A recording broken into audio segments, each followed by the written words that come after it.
Alerte coronavirus. Attention, attention, le coronavirus se transmet très facilement et fait des ravages. Pour l'éviter, le port du masque de protection est obligatoire en tout lieu. Dans l'administration publique ou privée, dans les réunions, les rencontres, dans les marchés, les magasins, les boutiques et lors des déplacements, le port du masque est obligatoire. Même dans les lieux privés, dès lors que l'on n'est pas seul, le masque doit être le fidèle compagnon. Mais attention, le port de masque de protection ne dispense nullement d'appliquer les autres mesures de prévention, notamment le lavage des mains à l'eau et au savon et l'observance de la distance de sécurité sanitaire d'au moins 1 mètre entre personnes. Enfin, s'abstenir de porter des gants en vue du lavage régulier des mains à l'eau et au savon ou de l'application de gel hydroalcoolique. Pour tout savoir sur l'épidémie du coronavirus au Bénin, rendez-vous sur le site web www.gouv.bj/coronavirus.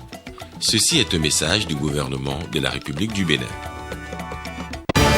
Au sommaire de cette édition, la présentation du projet de futur siège du Parlement béninois a convaincu les élus du peuple. À l'unanimité, à quelques réglages près, ce projet a été validé par les députés. Le ministre du Cadre de Vie l'a présenté.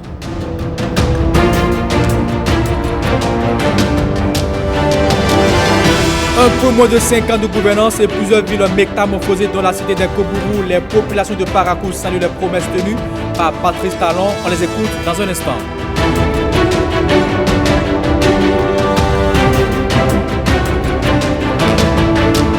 Et puis la Gani Akika dans la commune de Tiaourou, Sa Majesté Gangoro Souabou sacrifie aussi à la tradition dans le strict respect des mesures barrières.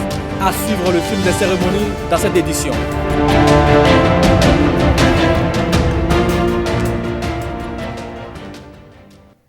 Bonjour à vous et bienvenue dans cette édition. Pratiquement 4 ans après sa visite chargée de promesses pour la ville de Parakou, le chef de l'État, Patrice Talon, s'apprête à revisiter la cité des Kobourou. À quelques heures de cet événement, les populations de Parakou saluent déjà la tenue des promesses faites par le chef de l'État. On a Robinson pour plus de précisions. C'est donc pour moi, en tant que président que vous avez choisi, une occasion rare de vous exprimer combien j'ai envie, comme je désire marquer Parakou à l'occasion de mon mandat. Pour ma part, je reste convaincu que Dieu nous accordera longue vie et bonne santé, de sorte qu'en 2021, nous puissions faire le bilan et nous allons pouvoir constater que nous aurions fait l'essentiel de ce que nous avons dit. 4 ans après ce moment fort d'échange et de partage entre le chef de l'État Patrice Guillaume Athanas Talon et ses concitoyens de la cité des Kobourou, l'heure est-elle déjà au bilan? En tout cas, le président de la République est annoncé à Parakou où il vient toucher du doigt les réalisations du programme d'action du gouvernement. Les grands chantiers en cours d'accomplissement pour desservir les populations de Parakou rencontrent leur assentiment. Le 11 novembre 2016, le chef de l'État était à la salle des fêtes de la mairie de Parakou où il nous annonçait vraiment beaucoup de choses à Parakou. Et en même temps, il nous demandait de serrer la ceinture. Je vois que le peuple béninois a serré la ceinture. Et en serrant la ceinture, c'est la résistance que nous voyons là à Parakou par exemple, avec ce projet Alphatage. Vers essayer là, j'ai vu il y a un peu de changement là. Un grand marché pour Parakou, c'est bon. J'encourage s'il continue comme ça, s'il continue normal, et de faire ça dans les autres quartiers aussi, comme quartier Kperouguera aussi, pour que ça rentre dans l'asphaltage là normalement. Le chef de l'État Patrice Talon a tenu ses promesses, se réjouit fièrement Dame Dorcas.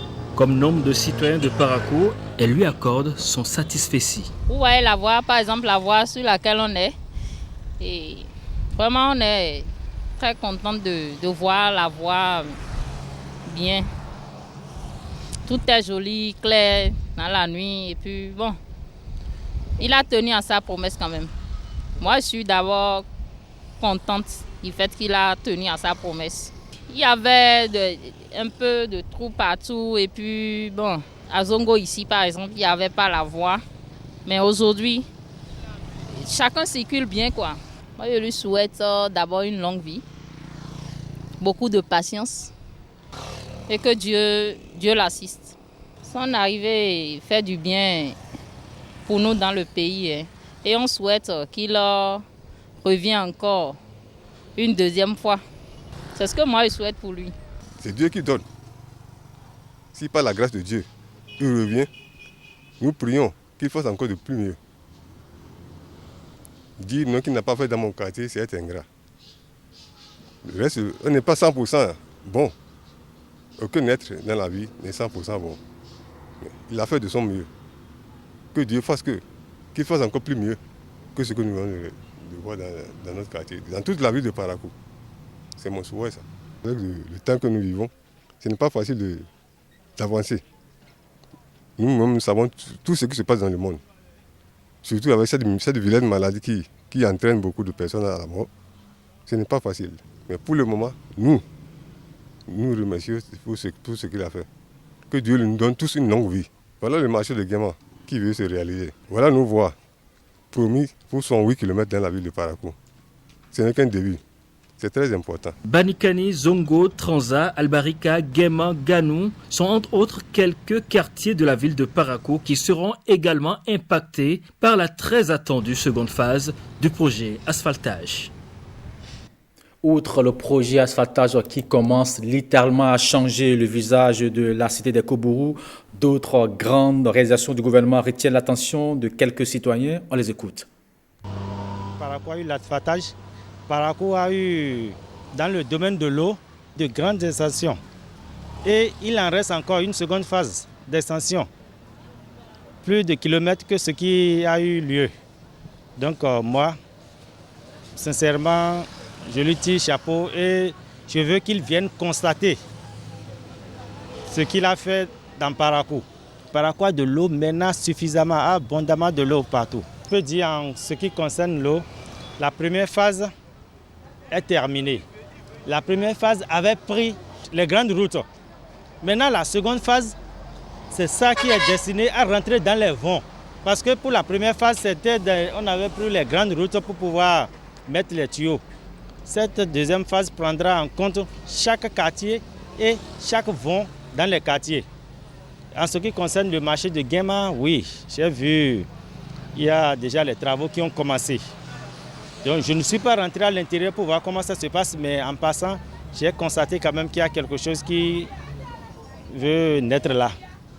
C'est une bonne initiative. Si nous pouvons l'aider à revenir pour pouvoir pérenniser ce qu'il a commencé. La ville de Parakou a beaucoup changé. Bon, je n'ai pas encore mis pied à Cotonou et dans les autres villes pour voir telle est la situation quand même. Mais j'ai apprécié la situation de Parakou. Il y a un marché vers Guéma là-bas qui est en construction. Bon, bientôt je vois que la ville sera un peu plus belle que ça. Soneb à Banikani, j'ai vu que la maison là a été bien arrangée. C'est bien propre maintenant. Et il n'y a plus de coupure d'eau à Parakou comme ça. Aussi vers Ganon, il y a un château qui est bien construit. Zongo aussi, c'est bien aménagé. Je vois qu'il y a assez de changements. Juste à l'électricité aussi, on voit que ça va. Il n'y a plus de coupures intempestives comme dans le temps passé. Tel qu'il est en train de faire, c'est bien. J'ai apprécié que ça soit continuel. Parlons aussi d'un autre grand projet. Il est attendu dans 2 ans et demi. Le projet du futur siège du Parlement béninois a été soumis une dernière fois aujourd'hui aux députés, bien sûr hier, j'allais dire, avec une majorité d'avis conformes. Et à quelques réglages près, ce sont les députés séduits qui ont validé la présentation de José Tonato, le ministre du Cadre de vie et du Développement durable, Ozias Nouveau, Michel Egbert et Patrick Dimavo. De l'ombre du gâchis d'un précédent chantier inachevé 22 milliards, à la lumière de cette future pépite architecturale, se dresse majestueusement devant les députés la maquette lumineuse d'un chantier voulu éclatant. Le futur siège de l'Assemblée nationale a été imaginé comme un arbre, figure architecturale en clin d'œil à la symbolique de l'arbre à palabre, lieu de tradition africaine où se règlent les affaires d'une communauté. Mais c'est un bâtiment moderne qui sera niché dans un écrin vert où patio central, couloirs intérieurs et extérieurs offriront un confort climatique économe en facture d'énergie, avec bien de commodités fonctionnelles. C'est un site de 7 hectares qui sépare l'Assemblée du lycée Béanzin et qui est bordé côté est, par le stade Charles de Gaulle. Nous avons donc ce bâtiment principal avec une partie de l'administration au niveau rez-de-chaussée et esplanade.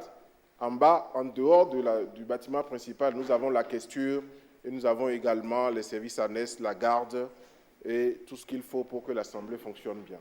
Le siège de l'Assemblée nationale sera entouré d'un grand parc qui va permettre, les jours où les députés le souhaiteraient, que la population puisse visiter le siège et déambuler dans ce parc-là.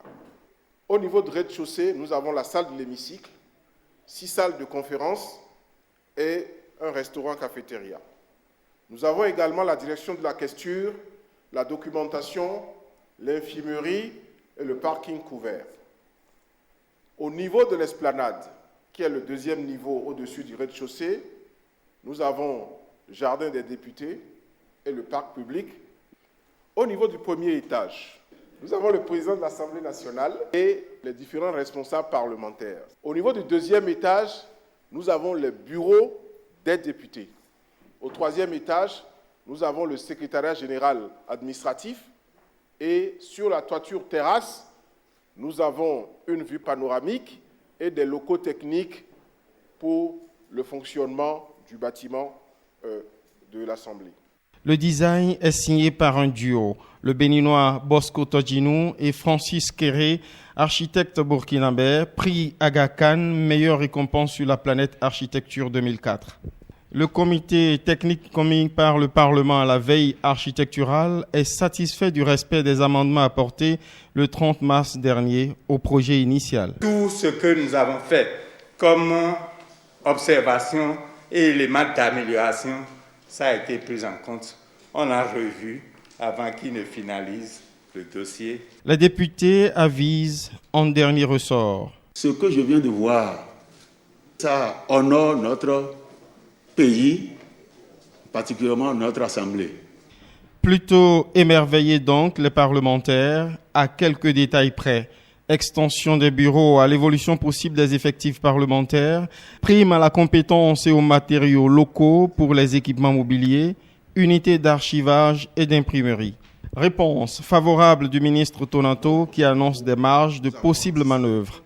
Aux députés préoccupés par l'entretien du joyau de 25 milliards, le ministre prévient, c'est 3% du coût à budgétiser. Tonato assure, le chantier sera conduit de manière concertée. Changement de méthode, salue le président de l'Assemblée nationale. Rendez-vous dans 2 ans et demi pour apprécier ce chantier voulu avant-gardiste. Un pari à l'allure d'obsession, celle de laisser une empreinte qui fasse oublier cette tâche architecturale qui défigure l'entrée de Porto Novo. Le préfet du Borgou a terminé sa tournée statutaire par la municipalité de Parakou. Le préfet Djibril Maman Sissé, en compagnie de ses chargés de mission et des membres de la conférence administrative départementale, ont pris connaissance de la gouvernance locale au titre de l'année 2020 et bien sûr de la mairie de la cité de Kobourou. Inoussa Chabizime, le maire et son conseil en ont profité pour formuler des doléances à l'endroit de l'autorité de tutelle. Voici les images. Cette tournée statutaire a permis aux membres de la conférence administrative départementale du Borgou d'avoir une idée de l'état de la gouvernance locale dans la municipalité de Parakou. J'ai noté des avancées importantes dans la mise en œuvre du programme d'action du gouvernement.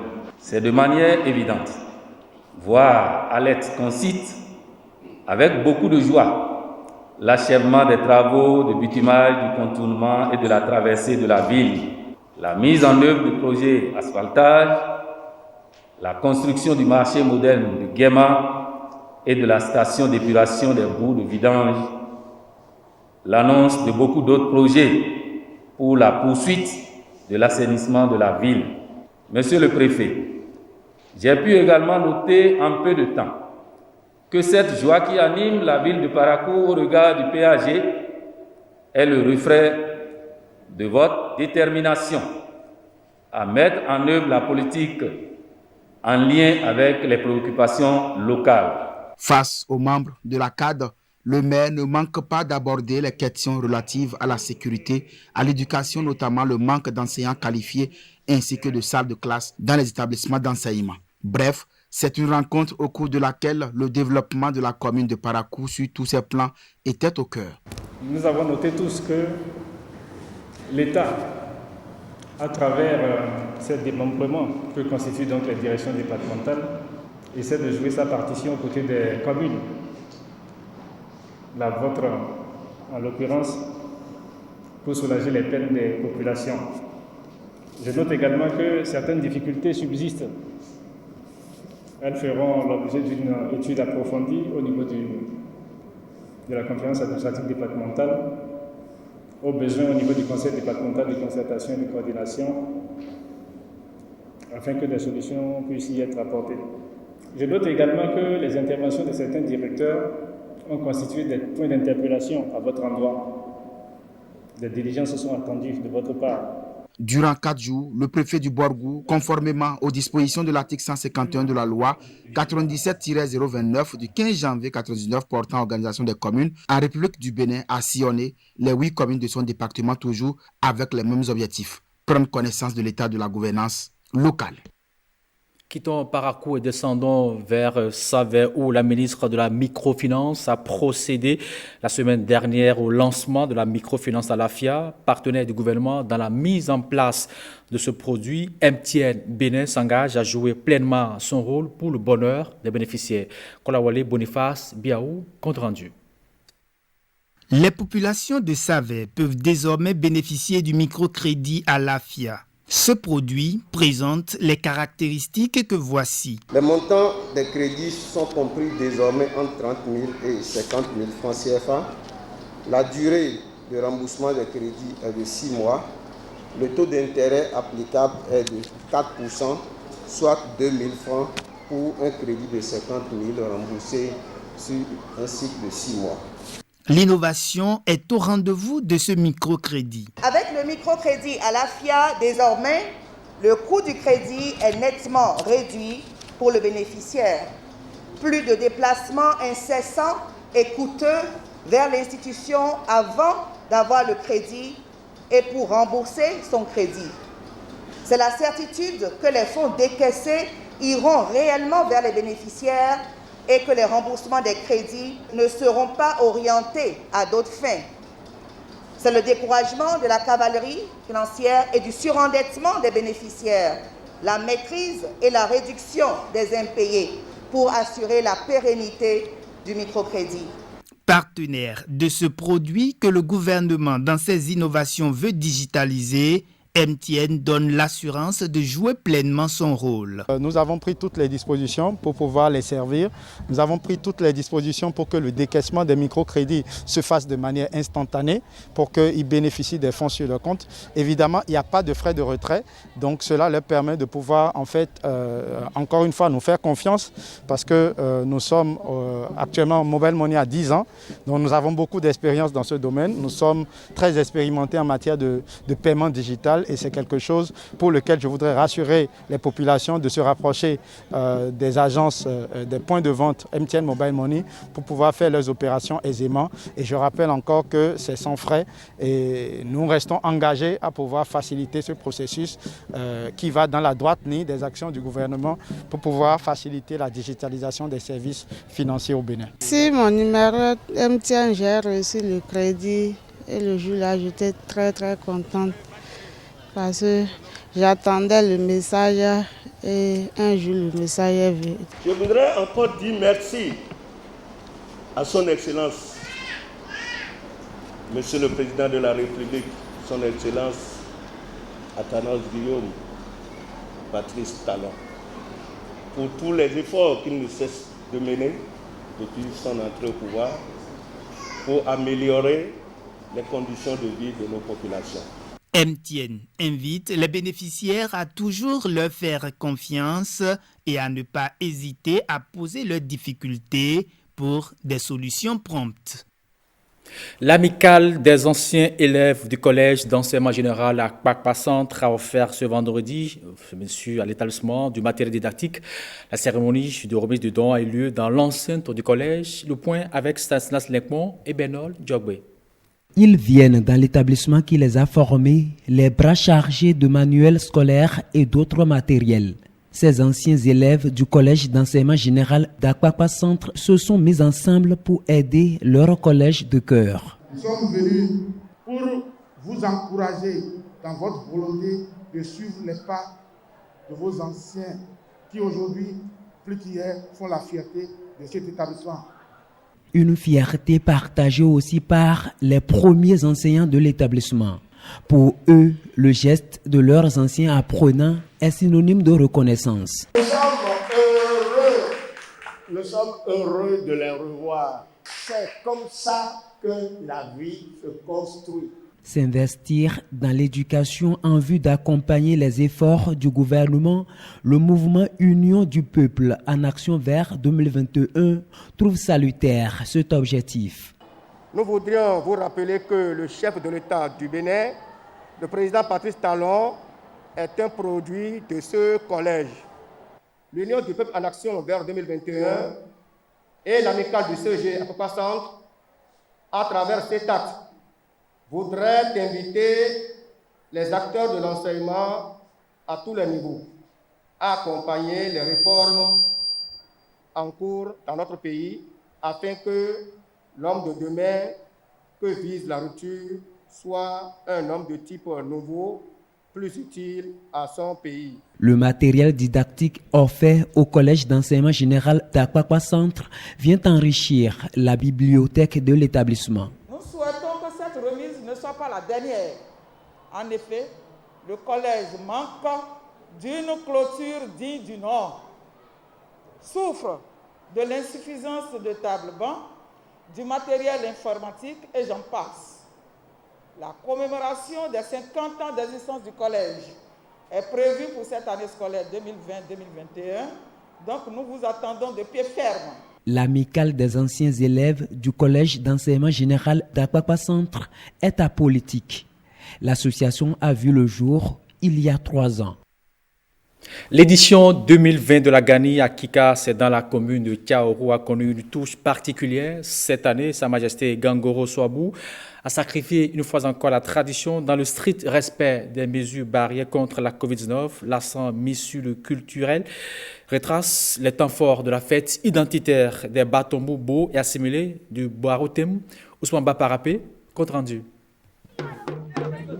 Sous un ciel ensoleillé, peu avant 14 heures, Sa Majesté Gangoro Swabou, le roi de Kika, fit son apparition pour son parcours rituel annuel, le 30e conformément à la tradition.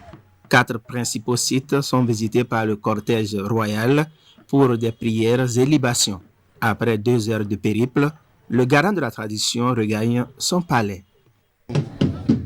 4 sites à visiter. Nous avons prié pour le gouvernement afin que le Bénin soit prospère et que la démocratie évolue, que le président même se porte bien pour pouvoir parfaire le PAG, que cela soit le bonheur de tous les Béninois. Ça fait 30 ans de règne. À cause de cette pandémie, nous n'avons pas demandé le monde qu'on puisse respecter les consignes du gouvernement, que les mesures contre cette pandémie soient respectées. Donc, ce 30e anniversaire, nous l'avons fêté avec les chefs traditionnels et la population de Kika. Bon, comme la fête n'est jamais une, surtout quand il a la santé, on peut se rattraper. Je suis très content et mon souhait que cette maladie pandémique qui crée trop de problèmes aux gens disparaisse de notre pays.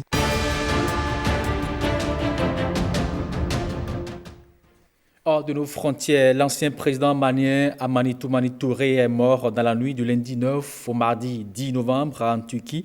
À l'âge de 72 ans, en France, les lycéens sont repoussés à coups de matraque par les forces de l'ordre alors qu'ils tentent de bloquer le lycée Colbert à Paris avec des poubelles pour dénoncer le manque de moyens et de mesures fortes pour lutter contre la propagation du Covid-19 dans les établissements scolaires. Et les États-Unis ont franchi la barre des 10 millions de cas détectés de contamination au nouveau coronavirus. Fifame Salmatadji a signé cette page inter. Amadou Toumani Touré, dit ATT, est mort dans la nuit du lundi 9 au mardi 10 novembre en Turquie à l'âge de 72 ans, ont rapporté un proche et un médecin. L'ancien président malien a dirigé le pays de 2002 à 2012 avant d'être renversé par un coup d'État militaire. Il décède en Turquie où il était évacué pour des raisons sanitaires, a annoncé à l'agence France-Presse Oumar Touré, neveu du défunt. Amadou Toumani Touré avait subi récemment une opération du cœur à l'hôpital du Luxembourg de Bamako. Tout semblait aller bien, a indiqué sous couvert d'anonymat un médecin de l'hôpital. On a décidé ensuite de l'évacuer sanitairement. Il a voyagé sur la Turquie très récemment par un vol régulier. Malheureusement, il a fini par succomber, a-t-il ajouté. Le nom d'Amadou Toumani Touré était associé à la transition démocratique du Mali. Militaire de carrière, ATT faisait partie du groupe d'officiers ayant renversé Moussa Traoré en 1991 après la mort d'une centaine de manifestants pour la démocratie. Porté à la tête de cette junte, il avait organisé des élections l'année suivante et transmis le pouvoir à un président civil, ce qui lui a valu le surnom de soldat de la démocratie. Il avait ensuite quitté l'armée avec le grade de général pour se faire élire président du Mali en 2002 avant d'être réélu en 2017.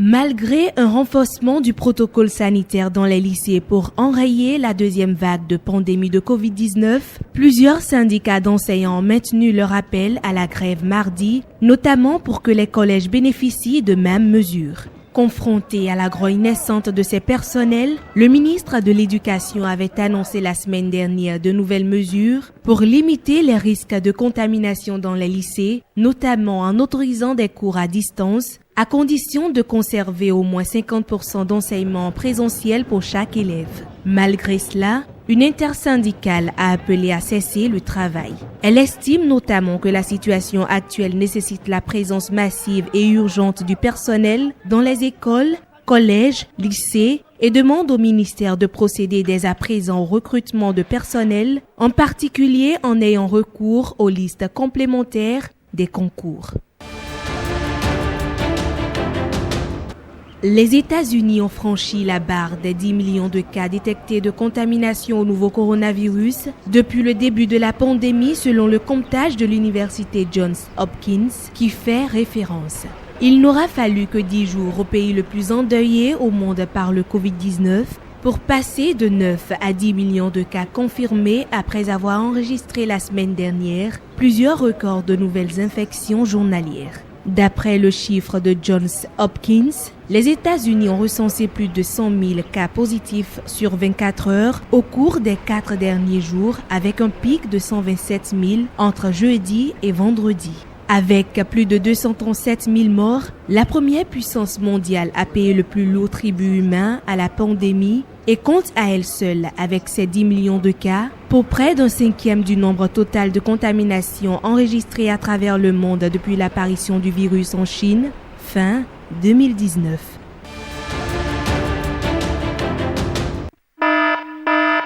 Alerte coronavirus. Attention, attention, le coronavirus se transmet très facilement et fait des ravages. Pour l'éviter, le port du masque de protection est obligatoire en tout lieu. Dans l'administration publique ou privée, dans les réunions, les rencontres, dans les marchés, les magasins, les boutiques et lors des déplacements, le port du masque est obligatoire. Même dans les lieux privés, dès lors que l'on n'est pas seul, le masque doit être le fidèle compagnon. Mais attention, le port de masque de protection ne dispense nullement d'appliquer les autres mesures de prévention, notamment le lavage des mains à l'eau et au savon et l'observance de la distance de sécurité sanitaire d'au moins 1 mètre entre personnes. Enfin, s'abstenir de porter des gants en vue du lavage régulier des mains à l'eau et au savon ou de l'application de gel hydroalcoolique. Pour tout savoir sur l'épidémie du coronavirus au Bénin, rendez-vous sur le site web www.gouv.bj/coronavirus. Ceci est un message du gouvernement de la République du Bénin. Stop et fin pour cette édition de la mi-journée. Merci d'avoir suivi et passez tous une très bonne journée. À demain, 13h, un autre rendez-vous. Portez-vous bien.